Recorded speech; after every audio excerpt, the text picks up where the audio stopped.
Eberechi Eze hasn't wasted a second making an impact at Arsenal. When Eze came, I thought, okay, maybe it's not a game changer. Apologies. I think certainly undervalued the importance that signing was, because he looks like he could make the real difference for Arsenal this season and go on and win the title. We didn't see this Eberechi Eze at Palace. We saw a good version, but this is the next level, and he's only able to do that because he's in this team. In the summer of 2025, he was basically on his way to Tottenham, then backed out at the last moment because he wanted to play for the club he actually loves, Arsenal. Had the summer worked out differently, you could have had a different shirt on today. Let's not speak about that. Spurs' new manager Thomas Frank even joked, "Who's Eze?" after missing out on him. Who's Eze? But Eze answered that question on the pitch. Still Eze, good feet. Eze, 2-0! The Gunners have doubled their leads, and it's Eze. Bit of space, shot comes in, it is 3! Oh my God! And it's Eze again! What a start to the second half! Held it up well. Trossard, good first touch. Plays it inside. Eze on for the hat-trick! 4-1 to Arsenal, and it's the Eberechi Eze show. Fantastic! From dunking on Spurs to an acrobatic volley against his old club, Eze has been unstoppable. With his flair, dribbling, and creativity, he feels like the exact piece Arsenal were missing. He can unlock low blocks on his own, take the pressure off Odegaard, and bring that spark when the games get tighter than my bumhole when I saw that Declan Rice free kick against Real Madrid. This rise at Arsenal hasn't come out of nowhere. Eze had been building towards this moment for years. He was born in Greenwich, South London in 1998 and grew up playing local football around the area. When he was younger, he actually spent a few years in Arsenal's academy, but he was released at 13. It was a heartbreaking moment early in Eze's journey. Reportedly, he cried for a whole week. After that, he had short spells at other clubs like Reading and Millwall. At Millwall, the playing style didn't suit him. He was a creative player who loved having the ball at his feet, but the team played long balls and didn't use a number 10 like him. When he got released again, he wasn't surprised. He had been through it so many times. But yeah, getting released, going to Fulham, getting released, going to Millwall, getting released. So it's like, what does that do to a young footballer when you're getting released? Like, what does it say to your confidence? I'll say it's tough. Clubs kept telling him that he doesn't look like he wanted it enough. They thought he was running the nonchalant gimmick. That hurt him the most because deep down, he wanted it more than anything. At one point in 2016, it looked like football might not work out for him, especially since Millwall let him go without offering him a professional deal. His big break wouldn't come until August of 2016, when Queen's Park Rangers took a chance on him after a trial. They signed him, and a few months later, he made his senior debut in an FA Cup game. Unfortunately, he ended up getting injured early in that match, and that ended up being his only appearance of the season. To help him develop, QPR sent him on loan to Wycombe Wanderers later that year. That move actually helped him a ton. At Wycombe, he became a starter right away and showed what he was capable of. In October of 2017, he scored his first professional goals. 2 goals in the same game against Cambridge United. He ended up making 20 appearances that season, scoring 6 goals, and becoming a key player in the team pushing for promotion. That loan really toughened him up. It gave him confidence that he can play at a high level, and proved he was ready for the next level. As they returned to QPR in January of 2018 and quickly earned a spot in their first team. They really believed in him that year. In fact, they built the team around Eze. He played as a number 10, which was the role he loved. He was allowed to express himself, dribble past defenders, and entertain the fans. Against Hull City, he nearly ran the full length of the pitch, dancing past defenders and winning a penalty. His first goal for the club came on March 10th, 2018, and it was a winner against Sunderland. That goal though was just the beginning. Over the next 2 seasons, he became QPR's main creative force. The club gave him the number 10 shirt, and he backed up their decision with his performances. His real breakout came in the 2019-2020 season, when he scored 14 goals and played nearly every game, establishing himself as one of the brightest young attackers in the championship. QPR actually gave him the Supporters Player of the Year award, and he was named in the Championship Team of the Year. Everyone could see that he was ready for the Premier League. By the end of that season, clubs began circling around him. A move to the top flight was inevitable, and Eze chose a path that would shape the next stage of his career. The club he decided to join was Crystal Palace. Eze joined the Eagles in August of 2020 for around £17 million, and right away he showed why they invested in him. His first goal for the club was a beautiful free kick against Leeds. Eze won it, he placed it, oh, and he scores it! impact, and you could already see the confidence and flair that he brought. But just when he was starting to really take off, he suffered a serious Achilles injury in May of 2021. It was a brutal setback, especially because he was just finding his best form. He spent months in rehab, slowly working his way back. It wasn't until the end of the 2021-2022 season where he started to look like himself again. It wasn't until the 2022-2023 season when Eze went from a talented young player to one of Palace's most important stars. Under Roy Hodgson late in that campaign, he hit an incredible run of form. 6 goals in the last 10 games. He actually finished the season as Palace's top scorer. He was wearing the number 10 shirt and fully owning that role. In fact, that season, him and Olise became one of the most lethal duos in the Premier League. When they were on the pitch at the same time, it was pure magic. Against Sheffield, for example, Eze was electric. He scored twice and Olise had set him up beautifully for one of the goals. Olise's ball, Eze! Glorious! Eze, oh! Magic!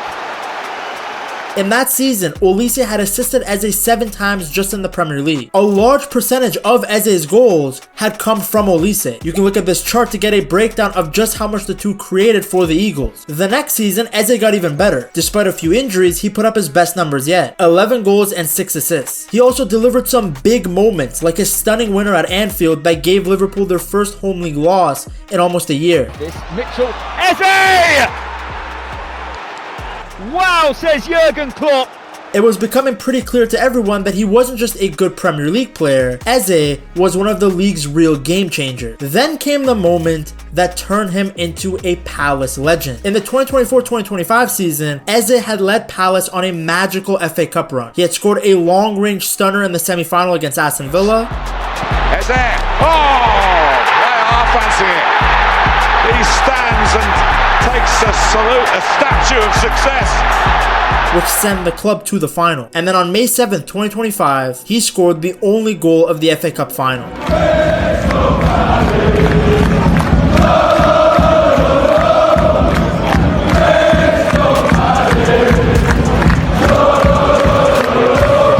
Haaland! Munoz, who was very involved then. Oh, it's exactly the same. Eze arrives on the scene, the same as the semi-final, the same as at City, and with their first blow struck in anger, Crystal Palace take the lead. The whistle isn't blown, but it is now. There's a new name on the FA Cup. It's Crystal Palace. A major trophy until today. Crystal Palace, FA Cup winners 2025. That goal gave Crystal Palace their first major trophy in the club's history. One swing of his right foot and he had become immortal in the Crystal Palace history books. A few weeks later, he added another medal, helping Palace win the Community Shield against Liverpool. With performances like that, it was no surprise that big clubs came calling. At the time now, at Crystal, was it a good situation? How was you feeling about that? So, been at Crystal Palace for 5 seasons, and I'd got to a point where I feel like I achieved something incredible with them. Yeah. So to win the FA Cup with them was something that's like amazing. They haven't won a competition or anything in the history of the club. So to be able to be part of that and to do that, for me it was like the perfect way to send off. He was incredible. He was incredible there, and you're incredible here. In the summer of 2025, Tottenham were actually on the brink of signing him. From Tottenham, who remain interested in Eze. They've been long-standing admirers of the player, and he's been among their top number 10 targets this summer. Spurs are in the market for a number 10. They are assessing several options at number 10, including Eze and Nico Paz. Arsenal also expressed an interest in Eze earlier in the window, but it's understood that their focus at the moment is still on player sales. It could be a fascinating North London battle, James, for Eberechi Eze later in the window. Personal terms were agreed, everything was practically done. Palace delayed the move slightly so he could play in their first ever European game, and that small delay ended up changing everything. Arsenal suddenly entered the race after picking up another injury in their squad. Eze, being an Arsenal fan since he was a kid and a former Arsenal Academy player, didn't hesitate for a second. He reportedly called Mikel Arteta himself to push the move through. And that was it. Tottenham's almost signing turned into Arsenal swooping in at the last second. Confirmation in the last few minutes as I was running through the classifiers that Eberechi Eze is now officially a Arsenal player. The medicals passed earlier today.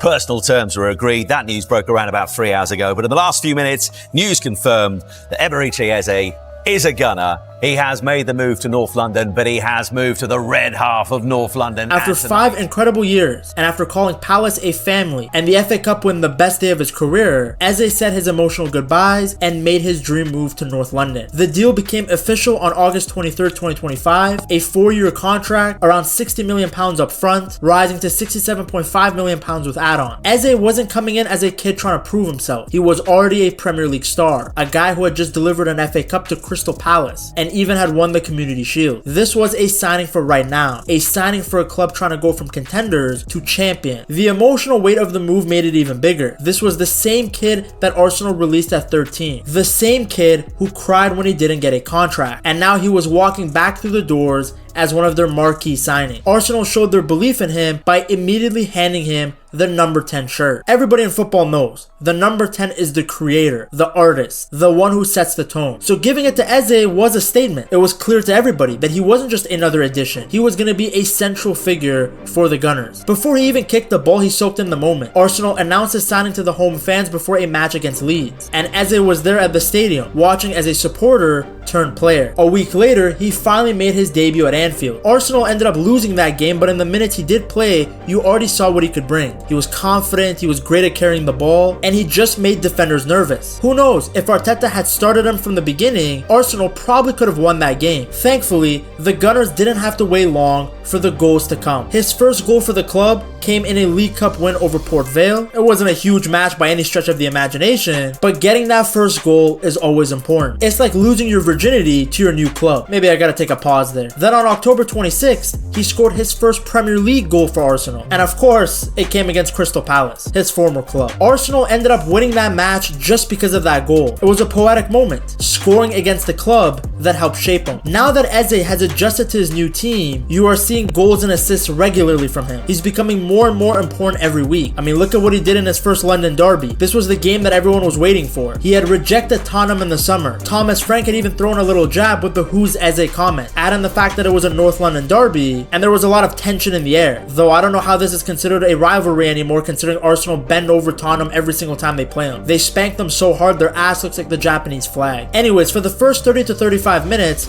Spurs were defending for their lives. They came to just park the bus. Fortunately, Trossard opened the scoring, and once the match opened up, Eze went crazy. He struck once before halftime, then again right after the break, and then in the 76th minute, he finished off his hat-trick. The Emirates went absolutely crazy. Eze was the first Arsenal player to score a hat-trick in a competitive North London derby since 1978, and he was the first ever to do it in the Premier League era. He had helped Arsenal go 6 points clear at the top and be unbeaten in 9 league games. Fans were singing his name long after the final whistle. Every pundit was talking about how Spurs had let a superstar slip through their fingers. Arteta after the game didn't only praise Eze's goals. He talked about his mentality, his work ethic, and how he lifts the entire squad. Tactically, Eze has been such a smart addition. He fits Arteta's system perfectly. He can play on the left, he can play as the number 10. He's perfect in those little pockets of space between the lines, because once he gets the ball there, he can just turn and drive at the defender. Sometimes he looks like a left 8, sometimes like a 10, sometimes like a winger coming inside. That movement makes him very hard to track, and it gives Arsenal so many different looks. They needed a player like this because Arsenal constantly play against low block teams, pretty much every single week. That's where they struggled last season. But now with Eze, he brings unpredictability. He'll dribble when others might pass. He can shoot from distance. He can play these disguised passes. He gives Arsenal that moment of chaos, that moment of brilliance that allows them to break a structure. It allows them to win these tight games, even when the other team is parking the bus. Before, if Odegaard wasn't at his best, or if he was injured, Arsenal would struggle creatively. Now they have Eze, another playmaker who can run the game. And what's great is that they can play together. Odegaard can drop deeper, Eze can play higher. In some matches, Eze drifts wide to the left, so he can overload that side with Calafiori or Miles Skelly. Again, it gives Arteta way more tactical flexibility. And he's not just a luxury player, he actually works hard without the ball. He presses, he closes down defenders, he tracks runners. It's nice to see someone that technically gifted be willing to do the dirty work. That's why the fans have embraced him so quickly. But above everything, the tactics, the goals, the price tag, there's something deeper, and that's the emotion when you watch Eze play. This is a player who grew up loving Arsenal, a player who was heartbroken when he was released, a player who rebuilt himself from scratch at QPR and Crystal Palace. You guys should get your own Eze jersey from buygamejerseys.com and use code PETTALKS at checkout, because he's exactly the spark that the Gunners were missing. His goals, his creativity, his personality, all of it together is helping the Gunners turn their title hopes into something real. To see just how good the team around Eze is, you have to check out this video right here.